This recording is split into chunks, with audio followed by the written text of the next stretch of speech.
get free from people. Based on the feedback, the responses, and the energy that the rest of the world is giving you. That you allow your self-worth to be based on what other people think of you is the beginning of the end. I love me. So the day that you decide to stop loving me, I'm not going to love myself any less. I believe in me. If you stop believing in me, I'm not going to believe in myself any less. If you believe that I'm irrelevant and that I don't mean anything to the world, that no one is checking for me, because you think or believe that about me, it doesn't mean that I'm going to believe it about myself. You spend your life performing for a crowd, it'll kill you. And you're like, I'm good. I'm not a singer. I don't perform for people. It's gotten much deeper than that now. It's the feeling that we get when we start offering ourselves up in a form that is more impressive to people, but is not authentic to us. Is the mode that we all get tempted to get into when we start trying to bring a version of ourselves to a situation that we think will make a good impression. Sometimes you can really be functioning in a role, but deep down feel like you are not really capable and you are not really worthy of the role. And so when people give you a compliment, you can't even receive it because it feels like they're talking about somebody else, because you know so much about yourself that you explain away your strengths and wallow in your weaknesses. It's called imposter syndrome or fraudulence complex. That piece that we're after lies somewhere beyond personality, beyond the perception of others, beyond invention and disguise, even beyond effort itself. Your need for acceptance can make you invisible in this world. Don't let anything stand in the way of the light that shines through this form. Risk being seen in all of your glory. Our eyes are not viewers. They are also projectors that are running a second story over the picture that we see in front of us all the time. Fear is writing that script, and the working title is, I'll Never Be Enough. And don't worry if you miss your cue, because there's always doors opening. They keep opening. And when I say life doesn't happen to you, it happens for you, I'm just making a conscious choice to perceive challenges as something beneficial so that I can deal with them in the most productive way. You'll come up with your own style. That's part of the fun. Oh, and why not take a chance on faith as well? You can protect yourself from negativity. And that's what stops most people, negative thoughts. You can coat your mind from negativity. It's a real simple exercise to do. I do it every morning before I walk out the door. So I walk out as a positive person. You know, I get tired sometimes. That's different from being negative. But to coach your mind from negativity is with one simple thing, gratitude. Gratitude erases negativity. If you wake up in the morning and you start having negative thoughts, man, this ain't my day. I'm tripping, I just don't feel myself. Every time you feel, in the middle of the day, if you feel yourself doing that, stop, just stop for a second. And start going over in your mind everything you have to be grateful for. Not everything you want, everything you already have. Because what you have is substantial. The fact that you woke up, that's another blessing. The fact that you can see, think, reason, that's another blessing. The fact that you have an opportunity to get it right is another blessing. The fact that you have any measure of health, that's another blessing. And I'm just talking to you, I don't even know you. I could give you 50 things you ought to be grateful for right now. I don't even know you. Start coating your mind with gratitude. It'll change everything for you.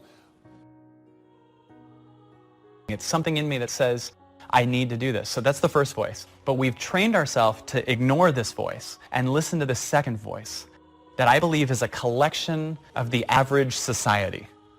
It's what we learned. It's the practical voice, the should voice. Whenever you say I should do, where are you getting that from? What society says. Well, we forget society's kind of crazy. There's a lot of unhappy people there, a lot of addictions, a lot of stuckness. It's like, why are we using them as the bellwether that we should get our advice from, right? So this first voice goes, I think we should. But errors in judgment are so subtle because they don't usually show their results until for a while. But a few errors in judgment repeated every day, and sure enough, you're way off course. Now, here's all you got to do is to turn that around. A few simple disciplines practiced every day, starts to create success. Not at the end of the first day. The first day is the end of a new beginning. The first day, that you've started a new track, that you've started a new direction. So we must all speak the truth. So affirm the truth. Yes, affirm God is good. Yes, affirm life is full of possibilities. Yes, affirm all the truthful possibilities. But you don't need to try to trick yourself into saying something is okay when it isn't okay. Some people say every day and every way I'm getting better and better. And if that's not true, see, that we call that delusion. If it's not true, if it is true, then it's wonderful, it's fabulous, we should celebrate. But if it's not true, every day and every way I'm getting better and better, see, if that's not true, then it is an affirmation that's destructive. Trying to prove people wrong or right about you is a cheap level of motivation, right, and it will wear out. In other words, not the lack of it, it's not the best type. People say, well, hey, Tom Brady, 6th-round draft pick. I mean, he's constantly trying to prove them that they picked the wrong guys.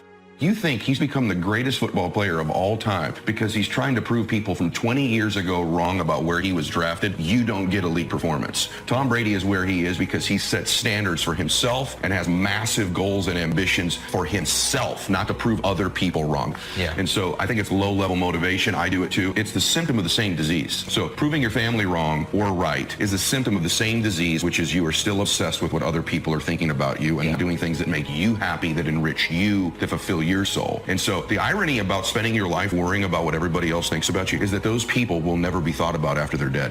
So they spend their life obsessed.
What everyone thinks about them, only to die and have no one ever remember them. Because people that are so obsessed with what other people think about them never really ever fulfill their potential. So once you can drop that addiction, whether it's friends, strangers, or your parents, and you begin to do things that fulfill you, that make you happy, that change other people's lives by your contribution, now you can be remembered. Now your life echoes into eternity, even if it was a quiet life.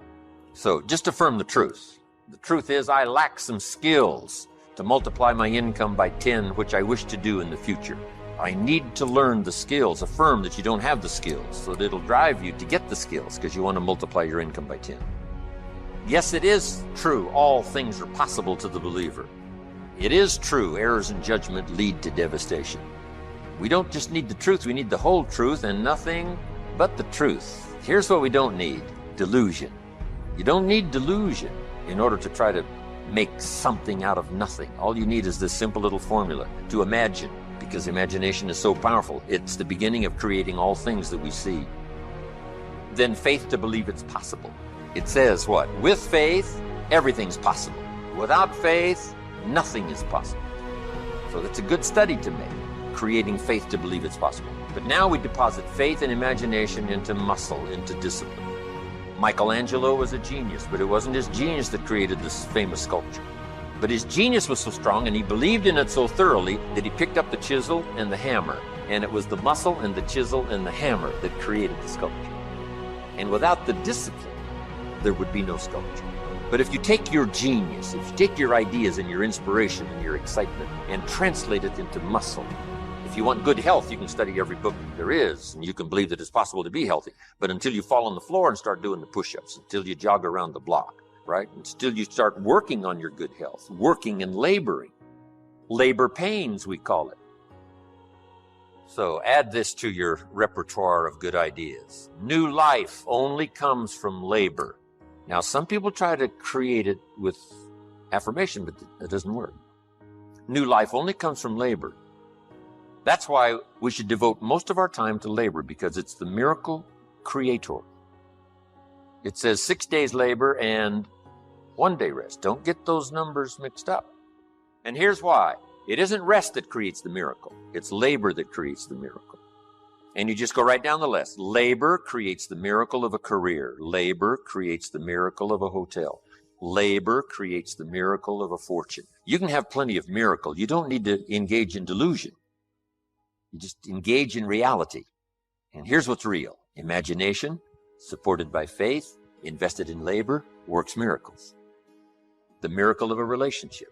The labor of my language produces the miracle of sight. Being able to see things you couldn't see before. If I labor well enough with the vocabulary and language that I've got, describing the value of my own ideas translated for you, maybe it'll help you to see something today, tomorrow, that you've never seen before. So the labor of my language, the work, and lecturing is hard work. They say 1 hour of intense lecturing is like digging ditches for 8 hours. The intensity and the energy and the vitality it takes, right? You just become almost exhausted sometimes in laboring with words to get your vocabulary out there where it touches someone's consciousness so that they can see something they've never seen before. And we call that miracle stuff. I don't know how it works. You don't need to know how it works. All you need is a simple analysis like this. But the labor takes the idea, supported by faith, translates.